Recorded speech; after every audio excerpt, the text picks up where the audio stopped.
রামনগর 4 নম্বর sporting ক্লাবের পাশে একটা দোকান মাতৃবংশের, ওটা থেকে ওই দোকান থেকে মিসক্রিয়েন্টসরা চুরি করে দোকানের সমস্ত জিনিসপত্র বলতে সিগারেট প্যাকেট, ডিভিআর, একটা মোবাইল এবং আরও অন্যান্য জিনিস, বিশেষ করে যেমন কপার ওয়্যার, এসি মেশিনের, এই সমস্ত কিছু চুরি করে নিয়ে যায়।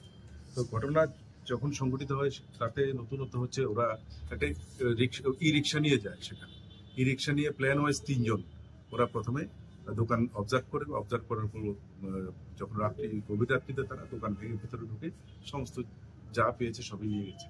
তো পরবর্তী সময়ে এই দোকানের মালিক উনি আমাদের এখানে একটি সুনির্দিষ্ট অভিযোগ করেন।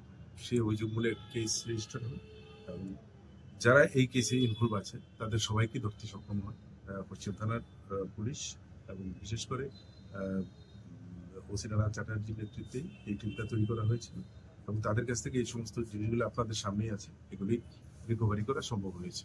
এই ঘটনায় আরও একজন বাকি আছে যাকে এখনো অ্যারেস্ট করা সম্ভব হয়নি। তো এদেরকে পুলিশ রিমান্ডে এনে জিজ্ঞাসাবাদ করে বাকি যে আসামি আরেকজন আছে ওকেও অ্যারেস্ট করা হবে। এবং ইদানিং শহরের যে চুরিগুলি হচ্ছে এই গ্যাংটা এই একটা নতুন গ্যাং, এই নতুন গ্যাংটা এইভাবে চুরিগুলি সংগঠিত করছিল। আমাদের দৃঢ় বিশ্বাস এই ধরনের চুরিগুলি এখন আমরা বন্ধ করতে পারব। কতজনকে ধরা হয়েছে এবং কোথায় থেকে? 3 জনকে অ্যারেস্ট করা হয়েছে, সব জয়পুর এবং রাজনগর এলাকা, এবং রিকভারিও হয়েছে ওইসব এলাকা। দোকান মালিকের নাম